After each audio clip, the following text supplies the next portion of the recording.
Meanwhile, Tiff just said B2K and he said K-pop. B2K nap? Did you say nap time? I keep saying simply red and not sexy red. I'm the father of a 3-year-old daughter who's going to grow up to be a black woman. I can't afford to be apathetic. The Black Bank of Justice, in many ways, has just been completely upturned by racial capitalism. I don't think that we're withdrawn from the movement. I think our deposits just look different and they show up differently. I just want to see the math. I haven't seen the math. I can show up in that hoodie and still have the same intellectual talking points. Why do we not believe in young Black youth? Let's get through and ask my question. I graduated from high school when I was 13 years old. I say it takes a village to sustain an adult. We should consider all of the factors that go into play as to why certain people are choosing to withdraw from movement spaces and choosing not to engage in the ways that we've seen before. This road of respect and mutuality flows many different directions. It's also the job of older generations to call us in instead of calling us out. Faith has to be paired with action. The doors of the church are now open. Native Land Pod is a production of iHeartRadio in partnership with Reason Choice Media. Welcome Welcome home, y'all. This is episode counted 75. I-75. I don't know. I'm thinking of, driving the state of Florida. Anyway, of Native Land Pod, the 75th episode, and we're excited to continue to break down all things politics and culture. We're so happy to be back with you today. I'm joined, of course, by my fellow co-hosts. We are Tiffany Cross, Tiff, Angela Rye, and I'm Andrew Gillum. What's up, Andrew's y'all? the only one that will introduce you or me first and never himself. Yes. It is fascinating, I appreciate that. I say, and I'm Andrew Gillum, He's but a I'm never going to say it gentleman. first. I know, but you introduce I said us first. I'm never going to say Andrew, myself first with y'all. I know you're a Aw, gentleman. he's such a I just wanna precious say- servant of the Most High God. But praise him. We missed you last week, I Andrew. missed y'all. I really did. And Welcome I'm sorry back. the video. Did you go on the space shuttle with Gail? You know what? You got jokes. Did you see how No. horrified Gail looked? Gail looks like Okay, this. I'm not happy about it. For even the comments that she made afterwards when she was talking about Jeff Bezos is doing wonderful things, it just feels like a real strong disconnect with community to me. I missed all of first that. it was we all rooting for Caitlin Clark. Now it's Jeff Bezos is doing wonderful things. Somewhere between Chicago and Santa Barbara, Oprah and Gail was like, I mean- Gail, we I gotta love cut you. I did not ties. sign up for this shade. I was just asking about the space shuttle, child. I just. I'm very honest, and so No, the but I'm honest just take for saying, me on is topic, I was just asking about Andrew being at NASA and the space Oh, shuttle. That's Lord. all. I think I'm going back to NASA next week. All right, so I've got all the I missed y'all so much last week out of my system, and I want to know, what are we talking about today? What's on our minds? Well, Tiff likes to be in the comments, so it sounds like we got a little dragged in the comments. A lot of folks not watching the whole show for context, and some folks who did. And still, there are, I think, disagreeing and dissenting views on this. But what we really want to talk about is this narrative, I think, of rest and recovery, and whether you're working or not, or you doing both, especially when it comes to the young people. So I'd love to hear what y'all think about that. Yeah, rest as resistance, as I've been hearing. That's it, what they as say. a form of resistance. Yeah, okay. Tiff. But for what I just wanted to say, we want to thank Roland Martin for Of joining course. us. Yes. He joined us in your stead. And what happened in your absence, Andrew, is there was a conversation around young folks. Oh, I listened. Yes. And Angela had some strong thoughts, as did Ro. So I think that was the clip you're about to play. Sorry. Well, yes, but I there gonna think be it's some Roland's remarks. Yeah. But and let me just say this again, Ro. I said it in a video I sent, but the show hadn't run yet. Thank you, brother, as always, for stepping in and holding all of us down. In this case, I appreciate you holding me down and getting some conversation started. Ro. Let's check. As only he does. As only you do. Let's check out what you started, man. Gen X, Millennials, and Gen Z. This is the generations that are what I call post-civil rights movement babies. Those three generations have been making withdrawals from the Black Bank of Justice and have not made reciprocal deposits. We cannot continue to ask baby boomers who are now in their 70s and 80s to keep doing the work while we sit our ass at brunch, while we hang out, while we take multiple vacations, or while we check out of the process and sit down on the couch. The reason Black voter turnout is down is not because we just checked out. It's because the Black infrastructure going door to door, precincts, voter mobilization, those people are retired or they died. And we have to somehow wake the hell up and realize now is our time. You've been bitching about the baton. Now it's time for your ass to run the race. What's up, Native Land Pod? First of all, let me start by saying I love y'all down, okay? My name is Aviance. I'm a civil rights lawyer, and I am a millennial. I listened to last week's episode, and I have a lot of thoughts. I got a lot of feelings, okay?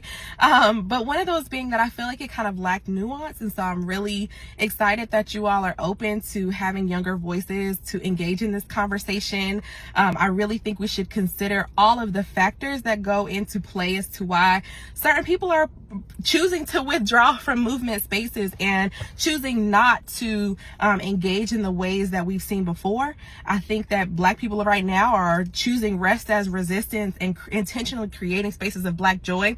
But I totally agree with the premise of what you all were saying. I just think we need to dig a little bit deeper and consider the why. Why are younger generations not showing up? How does community look different for us than it did in the civil rights movement? How have we been siloed and individualized in a way that is harming us and impacting our community? There's so many things that I have to say, so many thoughts. Thank you again for considering opening up this space, and y'all continue to do the work that you're doing. I appreciate y'all, and y'all have a good one. Thanks. Aviance. I love that. I love that. I love it. I love that. I love the ownership. Yes. So if you're wondering what we're talking about today, that is what we're talking about today. Young folks and what is going on with young people, particularly as it relates to our politics. So I just want to give the listeners and viewers a little bit of background. There are currently in the United States just shy of 70 million Gen Zers living in America. Gen Zers are born between 1997 and 2012. They represent, you guys, about 25% of the American population, which is a sizable portion. In this year, they will be turning between 14 and 28 years old. This is the newest generation to gain influence across the world in the workforce now that they're old enough to vote. They are the last generation in which the majority identifies as white. 14% of this generation identifies as Black, which is pretty much on par with the national population, given that Black folks represent 14% of the U.S. population. In November 2022, they had both the lowest registration voting rate of all generations. So I'm excited to dig in and actually hear from folks from this generation. So we have some young folks to get it off their chest with us. They are doing amazing things. Victoria Pannell is someone who I have known since her 8th grade. She was very, very active in the National Action Network. She asked me to speak at her 8th grade graduation. Whoa. She is now one of our lead soldiers on State of the People's Power Tour, and she is also an organizer with Until Freedom and social impact advisor with We Inspire Justice. Welcome, little sister. We have Ty Hobson-Powell, who's an international community advocate, and he is joining us as well. He's a native Washingtonian and lifelong community advocate. Welcome, Ty. And we also have Marley Diaz. I know y'all know this young lady. Very, very powerful, doing incredible work. She's an activist, an author, a producer, and creator of 1,000 Black Girl books. And I got to tell you, I remember when Marley was a small little child. And I used to hate when people did this to us when we were growing up, y'all. I remember when you was this big. And Marley's still killing it. So these young foot soldiers are made for the work. So we welcome y'all and thank you so much for joining Native Land Pod. Welcome home. Thank you. Thank you all. Are you kidding? Absolutely. Yeah, we're honored. We're honored to have y'all. So I understand. Now, I missed last week's episode, so I get to play real ignorant on some things, so long as my opinion isn't being asked. I'm curious, as you all listen to the episode, I assume you make a maybe I shouldn't assume, but I hope you make a regular habit of listening from week to week, and you can sort of tell when dynamics are excitable in the space and when, we just chilling a little bit. And it seems like last week I listened to the show as well and had some thoughts, but I'm curious to know what pricked y'all? What made you say amen? What made you say ouch? I mean, and don't all jump at once. No, what I think we should point to. Marley started. Marley, you have the floor. Yeah, no worries. I think one thing that I really enjoyed the conversation, first of all. I think that it's very important to hear perspectives from all generations about what's happening, kind of the stagnation that we're all feeling when it comes to justice. That we are experiencing the beginning of a fascist country, and we are not seeing people jump up in the streets or, walk out every day speaking on this in the way that we need to speak about it. I think the one thing that pricked me the most that I feel like is kind of related to that stagnation is how little a conversation around racial capitalism was had, and how much of the difference between this is kind of the civil rights movement being understood as a civic and legal issue where we're looking for the passing of a civil rights act. We're looking for the end of an apartheid between Black folks and white folks. But now recognizing, just as we said with Gen Z, that we're moving into this multiracial, multi-ethnic, incredibly diverse society where we have 900 billionaires in the United States, and that, the Black Bank of Justice in many ways has just been completely upturned by racial capitalism. And I think it's an important part of the conversation why I was so eager to talk is because I agree with the points that are being made. And I think so much more of this is an issue around the breaking down of our wealth gap is the same as it was in the 1960s. Black folks still are median wealth. Their median wealth becomes 10%, I'm pretty sure, of white folks on average. And that hasn't moved since the 60s. And I think that plays a big role in this idea of our bank is if the bank is staying the same size for us, but the bank is growing at these exponential rates for tech billionaires and tech CEOs, that means our bank exists, but it's just so small now. And we didn't know that it would need to get that big. So I'm excited to talk about ways that we can make it bigger and hopefully make it more expansive. I love that. Love that. Victoria, what about you? Oh, all right. Now, I love young folks. I have been in this movement for a long time, since I was 12 years old. And so I'm automatically going to defend young people. For me, it was the withdrawal statement. I don't think that we're withdrawn from the movement. I think our deposits just look different and they show up differently. I think young people are organizing on a true grassroots level, with mutual aid, showing up for each other, raising money for each other, cooking meals for each other. We often use our joy as our weapon, and our fight looks different, but we're still in the ring. And you also have to think, too, this generation has lived through COVID. We've watched pillars in our community and our families quite literally die, and then we're not able to see them. Some young people didn't even get to enjoy their graduations. We've lived through Trayvon Martin, which for a lot of young people served as the catalyst to their advocacy. We've been to countless funerals of young Black folks who were killed by police officers who were supposed to serve and protect us. I mean, George Floyd, Eric Gardner, Mike Brown, Tamir Rice, Sandra Bland. I mean, the list unfortunately just goes on and on and on. I mean, we've lived through watching our friends get deported. People are getting deported. We're watching colleges that we work so hard to get into study day in and day out, erasing our history and telling us that the efforts for DEI are just not important. Students are being arrested on campus for protesting. I mean, with the stroke of a pen, we're watching students who've worked so hard to make it into a university be deported. We've lived through now 2 Trump presidencies where we are watching this orange man literally strip everything that our ancestors have fought for. So should we be outraged? Hell yeah. But I can also understand why young people are exhausted and why we're drained. We have to create space for people who are watching everything that's happening and feel like all they can do is ensure their own survival, because it's honestly, it's scary out there. And I think that that's where our compassion and our empathy come into play. It's a movement of love. There is no movement without love. And that has to include people who just want to exist. I know we just lost Ty, and I just want to know we are having some production challenges, but I'm sure we're going to have him back. I have one question, and I really, Tiff and Andrew, I want to hear this from y'all too. When I went back, I don't know why I thought that the conversation was just on young people. When we heard Roland today, he said Gen X, millennials, and Gen Z are withdrawing more than they're depositing. I'm curious to know if you all think that when we consider the masses, are people doing more withdrawals or are they doing more deposits, and why? What do we really believe about all across generations? Tiff, to shout out your show, what do we think about that? Like, is that really a thing? Do we really think people are depositing more in the Bank of Black Justice, knowing that that's not a check you can necessarily cash, but it's about a movement? Do we really think that? Angela, in asking that, when we talk about, just for the audience and ourselves, we're not talking about this is not a literal bank necessarily. There should be a literal bank. There should be a literal bank. There ain't no doubt about it. There's no doubt about it. But in this instance, we're trying to say, are people on the whole giving more to this universal movement-based fight toward, I hope, freedom? Or are folks sort of kind of laying on the laurels of what's come before and the fights that are being had and the fighters who are acting on their behalf? Is it more of one or the other, or do you reject the premise of the question? It's y'all's turn. Right. Us as the young folks? Well, I want all of you all to weigh in on that. Yeah, I think it's a conversation. I mean, I think that I do not think, first of all, outright, I don't think that Gen Z is laying on their laurels. I mean, I can speak from my own personal experience of the work I do, is that I started at 10 years old collecting and donating books with Black girls as the main character, and have now collected 15,000. So I feel like with my work on its own can speak for a lot of the experiences for like young Black educational justice.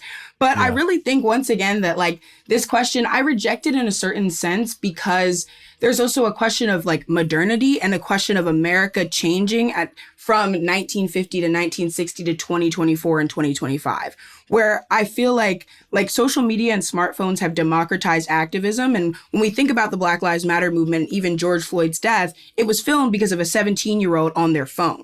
So when we think about the actual beginning of what happened in 2020, that was started by a young teenage Black girl who recorded and started that movement up again in 2020. Obviously still founded by millennials and Gen X who put that deposit in the bank. So I feel like we can even see then how it's intergenerational and how that's a major deposit.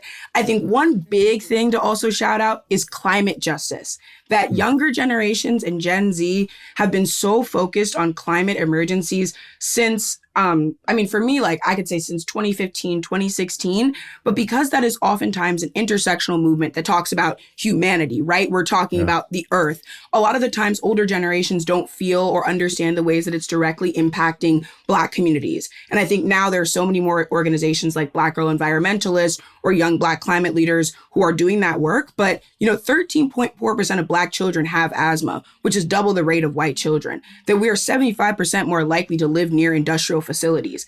And these, exposures to environmental harm play the same amount of role in like this need to rest as the issues happening in politics. Where like, if we live in communities that are killing us, this is why people feel that rest is resistance.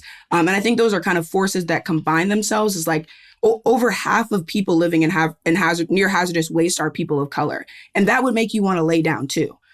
So I think it's an important thing that isn't always addressed in this conversation around why people feel the need to rest, is that so much of this environmental racism disparity directly impacts Black health, which directly creates like the stagnation that we're seeing. I gotta just say though, I'm gonna push y'all a little bit, because I've known about you all, have known you for a long time. You all are, to me, are the exception and not the norm. I think that when I consider Andrew is an exception and not the norm. Tiff is an exception and not the norm. When we talk about this space, this isn't a place that people volunteer to get in with at massive numbers. They might go to a fight back protest or a fight the oligarchy rally with Bernie and AOC, and even a lot of they don't look like us. Black Lives Matter was started by 3 Black women. So it was supported by the masses. But when we think about how we are contributing to movements writ large, are y'all really going to tell me that more often than not, the Black people in your families and your friend groups are overwhelmingly supporting these movements? Because that's not my testimony. That's not true. I was born and raised by an activist. Most of my family they support it, but they're not engaged. So if y'all are telling me they're engaged, I just want to see the math. I haven't seen the math. Yeah, it's also not true for any generation, by the way. But I'd love to hear your response. Yeah, I mean, I can tell you the math. I've worked and grown up in Essex County, New Jersey, and I've worked with 15 other girls who have done social justice projects around STEM-based education, done STEM-based education, wellness, mental health, like all disability access. Like, I have seen this happen in Essex County, New Jersey, where I am from, with the help of the Grassroots Community Foundation, that there are so many grassroots organizations that are leading and creating nonprofits to train young girls of color. There's Girls for Gender Equity in New York City. There's so many organizations that are doing this work. And I think that a lot of this comes from like this idea that folks aren't engaged is because of this. I think there's a lot of a focus on culture when we talk about representation of Black folks and pushing things forward. And when we look in our culture right now, we see former Black people, Black leaders being arrested on sex crimes, sexual assaulting. We see drama all over with former Gen X and millennial Black leaders. A lot of Black men right now are being kind of policed in the public eye for their celebrity. And at the same time as that, that's what gets the highlight, and not the story of the young 15-year-old girls that are creating mental health day legislation, running a program like Green Ribbon Week in New Jersey. That a lot of the times when we think about where the lens is on Black people and what they are doing, they're being policed, but there is no desire to cover a story of successful young Black girls. And the stories of the 20 other girls that have grown up doing the same work that I do have just not received the same amount of media coverage, have not received the same amount of funding. But I think that to suggest that there are less people that are engaged it's an only issue of spotlight. It's not an issue of engagement. That's fair. That's well, real. I don't know. I give a general 1000%. pushback on that. Like I said, let me just give a little pushback on that, because what we looked at is the data of Gen Zers who are participating in the electoral process. So perhaps what you're saying is maybe you all don't view voting as the only definition of being active in your community. But the reality is that Gen Z had lower rates of civic engagement than any other generation. That's true. We also voted historically high. We also Black women and Gen Z were also the highest voters for Harris. Yes, but comparatively speaking to other generations. So let's get through and ask my question. I'm curious. It's kind of like when you go to a school and you say, hey, we're having an after school program for anyone who wants to, go to college, come. I would often have to tell educators and people in the classroom, the people who show up to that program are not always the people who need the most help. They're the people who need the least help because they're showing up, they're participating. So the young people I talk to are not talking about climate justice. I applaud you for doing that. I think that's amazing. But we have to engage in the reality of this. The young people I'm following, my feed is not full of young people talking about climate justice. My feed is not full of young people talking about registering the vote. And the data doesn't support that itself. So it's not, I'm certainly not here to impugn the younger generation at all. It's more of a case study. I want to listen and understand. So for the people who might not be like you, for the people who are saying, I don't participate, those are your peers and folks you talk to. You've laid out some of the challenges looking at the 60s to today, but what are things you're hearing from people, your friends, your peers, who are not organizing around climate justice and who can't tell you who their member of Congress is and who have never voted in their life and they don't feel any kind of way about it? And that's either one of you ladies who are willing to answer. And I see we do have Ty back. Ty, yes. I know we have a lot of technical difficulties. So if you want to jump in on this question while we have you, please feel free, sir. Yeah, I just really quickly while you guys, can you hear me now? Yes, sir. Yes, sir. We hear you. Go right ahead. I wanted to jump in on something that I didn't get a chance to comment on, which is that I do think that it's important to hear what's true about the critiques about this generation so that we can improve. I think, same as every generation, some folks don't adequately deposit into the bank of justice. That was true back in my auntie's day. That was true back in grandma's day. It is true now. You have folks who say trendy shit like we are not our ancestors, and it's not true in the flattering way that they think, because we can't give up Target or Starbucks for our revolution, right? We aren't doing that. So I do believe that there is some validity to the idea that we are not doing all that we can. I mean, the Underground Railroad was created with less than the resources. Where is our supportive infrastructure now with all of the infrastructure on social media and things that we have? We don't have it. So I think that some of those critiques are true about this generation and the fact that we don't show up in the way that we could. But also think about the reasons why. We aren't always valued as leaders. Think about how many times that there were voices under 25 centered in those town halls and panels leading up to the election.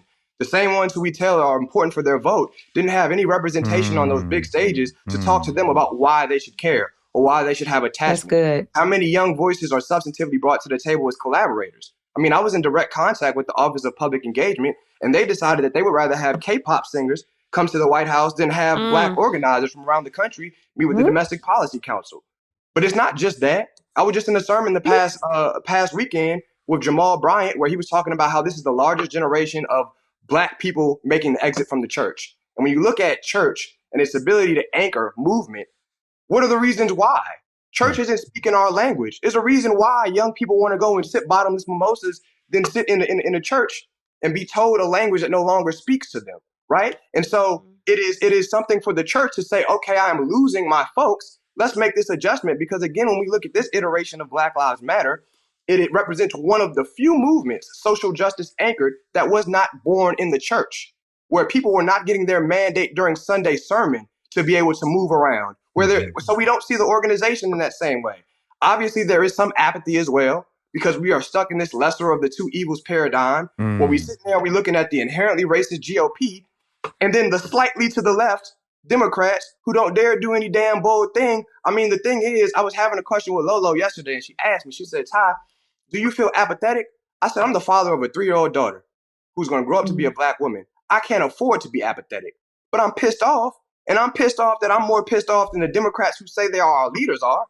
I'm pissed off that we have somehow allowed diversity in piss poor leadership to be our mark of success, to be how we measure success, to have somebody like a Kamala Harris who has the chance to make history, but not feel that we can push hard enough on her to say, hey, look, it's not just enough to be Black. Say something about that genocide over there, right? Like, we cannot afford to be content with diversity at the helm of a vehicle that doesn't drive us to where we're going. I know I said a whole lot and nothing. I'm sorry. I just had to get that in there while y'all got me, because I wanted to cover as much as I heard, but man. Yes, Thank you for that.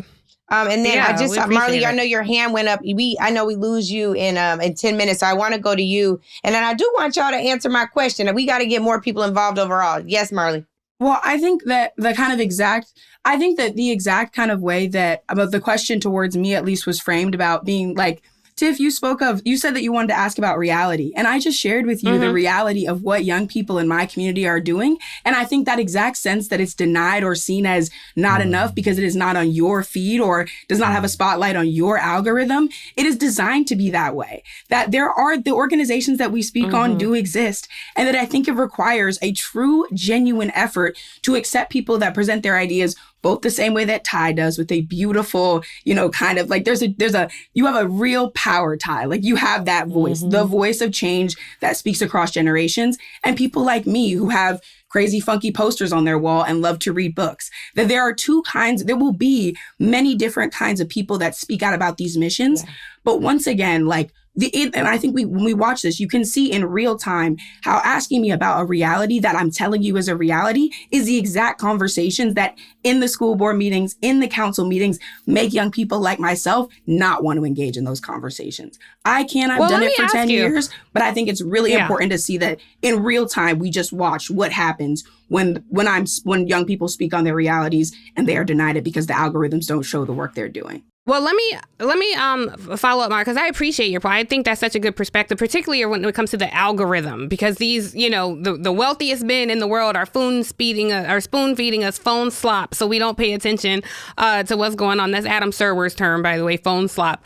So I appreciate that point, but I don't just mean on my algorithm. So I want to be more clear. It's also the young people I talk to. The kids of my friends' kids are in their early 20s now, from different socioeconomic backgrounds. It's the kids in my family. And it's not that they're apathetic. I mean, they are frustrated. They have their frustrations too. But I guess I'm saying your reality is also not everyone's reality. When the young people who sit down and reach out to me and talk to me, like, these are the people who are trying to do something. I have young makeup artists who are doing my makeup, who are Gen Zers, who talk to me about what they're going through. So I didn't want to give you the impression that it's just an algorithm, but I do think that your reality does not cast the net over all young folks, particularly when we see just the numbers don't lie. And again, it's not impugning a generation. I celebrate and commend you, but I do think when you just take a step back and look at it, I don't know that it's an overwhelming amount of activism among Gen Zers. But to be fair, I think Ty made this point, or maybe one of you all made this point, that in any generation, Andrew, I still haven't been able to find where you got this data from, but you made a really good point around the Montgomery bus boycott. And you said only 10% of people, I believe, participated in the bus boycott. So I take your point that like every generation, there's been a small group of people. I guess for me, I'm just a little nervous about what's happening in the country now. I'm exhausted. And when we're at tables and convening, I don't hear a lot. I see a you at some of these tables. I don't see hundreds of yous at these tables, but it could be me. Victoria was gonna, sorry. Victoria was trying to weigh in 2 comments ago. Go ahead, Victoria, and then Ty.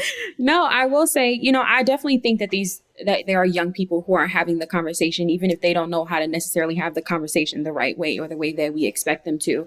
But I also think that young people don't know what to do with the conversation once they have it. I think there's an argument to be made that we have to make politics and advocacy and social justice work accessible. So many young people stick to what they know because they feel like there is no accessible entry point to social justice outside of showing up to a march or a rally. And yes, we can chat GPT things and look up how to change a law and how to start a movement, but AI isn't personal. It doesn't take you by the hand and show you the ropes. It doesn't show you how to create community in a meaningful, a lasting and impactful way.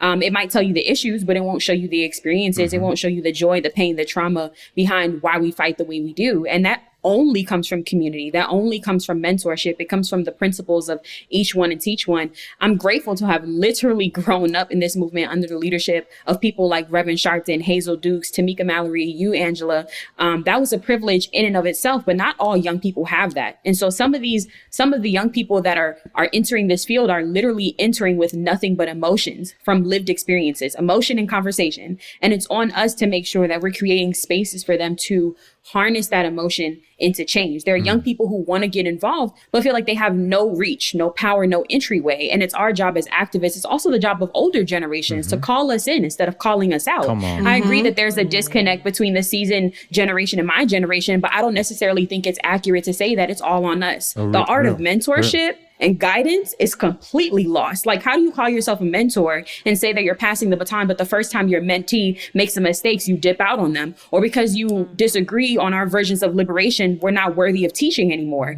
The baton can only be passed if one person lets go of the end. We're constantly being told that we have to abide by the hierarchy, that we have to wait our turn, that we have to, when we try, we're literally dismissed or gaslighted. So which one is it? Do you want us to stand up or do you want us to stand behind you? You can't just teach our history to those who already know it. Sometimes you have to pick the young person who you might not usually pick out of the crowd. You have to pick the young person that needs it the most, that might not show up to the event, that might not show up to the rally, the protest. You pick the young person who needs the help the most. And while we're also at it, we kind of have to acknowledge that we play right into the hands of respectability politics. Like, why do I have to have, look at my nails, y'all. Why do I have to have short nails and no lashes because to fight for my people? Like, whose respect am I trying to earn? I can't tell you how many times I've heard, even from my own mom, shout out mom, I love you, but I can't tell you how many times I've heard, oh, your lashes are too long or your shorts are too short or you have tattoos and they're going to look at you differently. Like, my own people are looking at me different. Please tell me how that's any different than palm-colored folks looking from what they do to us.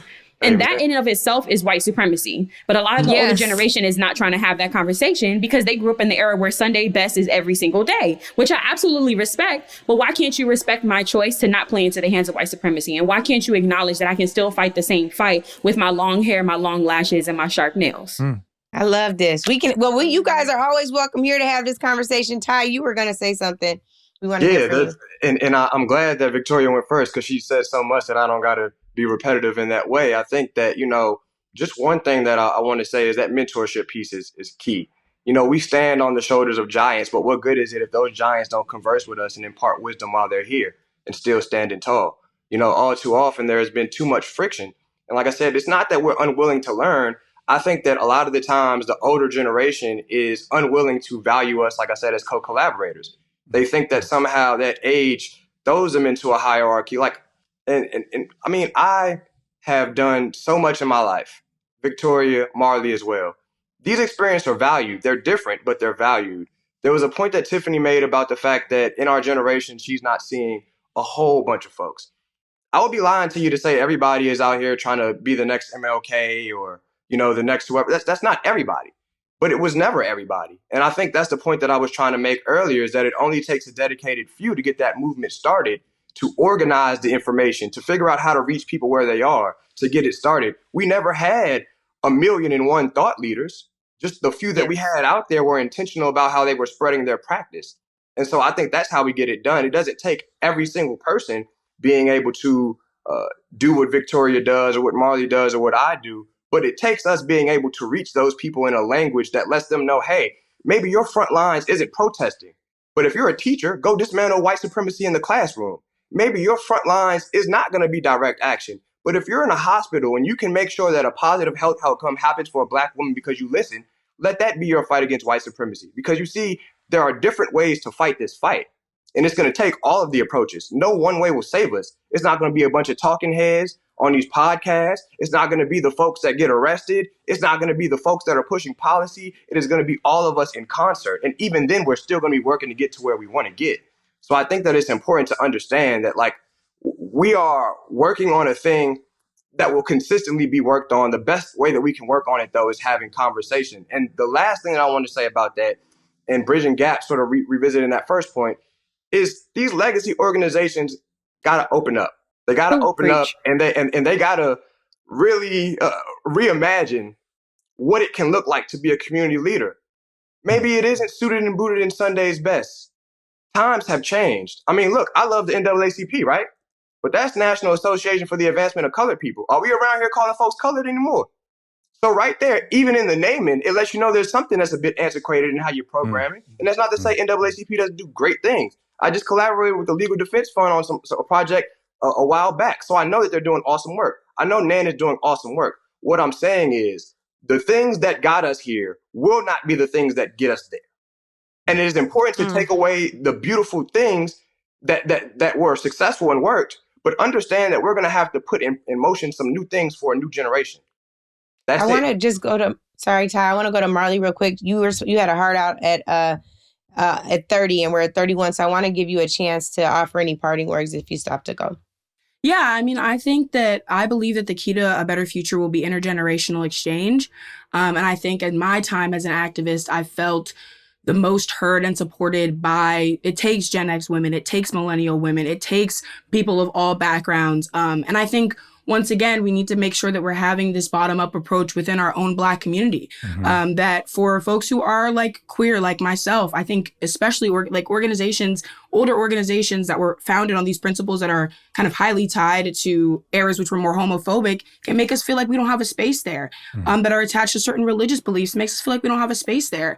And really making sure that we're doing the work we can to, if we notice apathy, see that as an opportunity rather to see it as something to fear. That when there are young people that are in your life that aren't demonstrating the things that you want them to do, that you don't feel are on the right path, there is an art of mentorship. There is an ability to give resources. There is capital to be spent between people using the Bank of Justice and not just towards systems or towards a goal, that we can share our resources amongst each other, and that it requires losing so much of the judgment we have against people who are different than us, people who approach activism different than us, and people who will not sound, speak, act, or think like Martin Luther King or Malcolm X.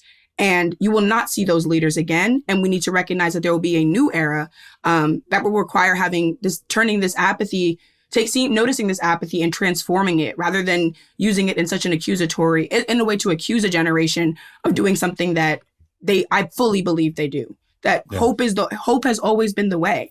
And I think it's really important to just reframe and say, why are we why do we not believe in young Black youth? Is it not to be young, gifted, and Black? Even if you see and notice these things, do you not believe there is a goodness inside them that can be unlocked? And are you not willing to do the work to unlock that for your future, for their children's future, for your children's future?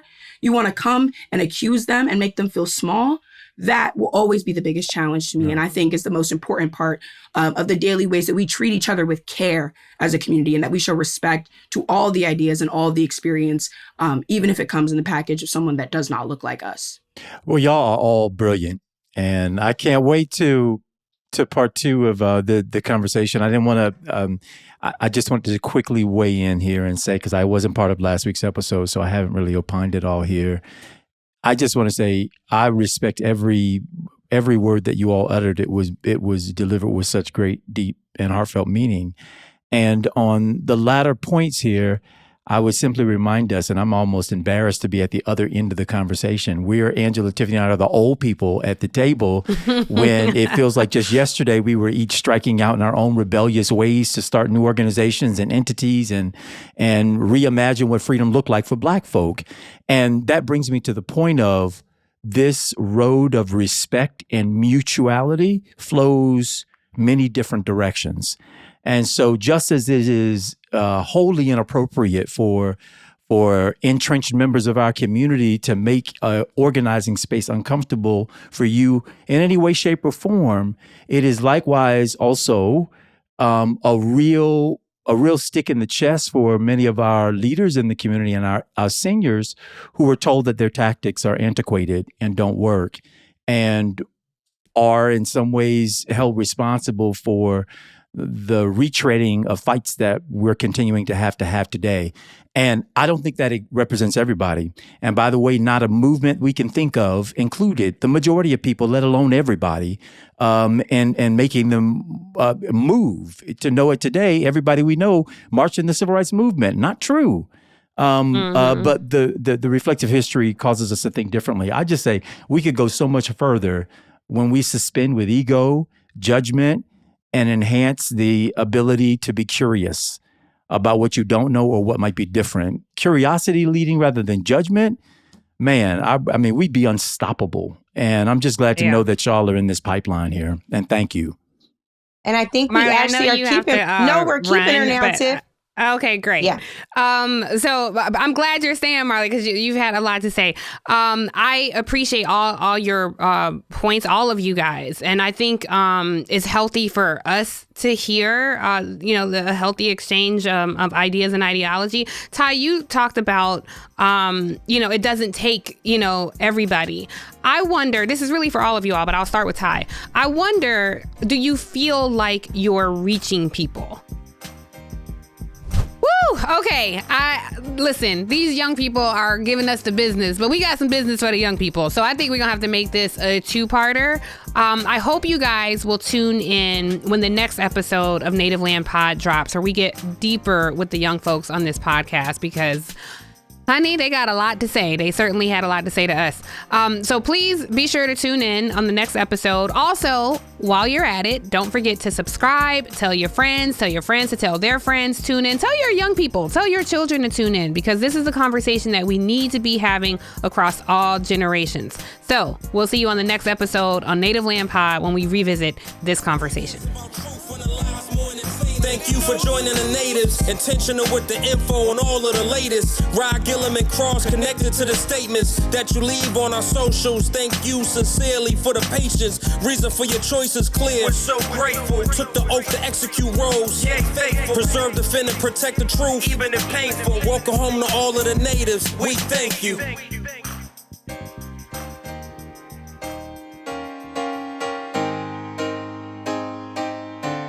Native Land Pod is a production of iHeartRadio in partnership with Reason Choice Media. For more podcasts from iHeartRadio, visit the iHeartRadio app, Apple Podcasts, or wherever you listen to your favorite shows.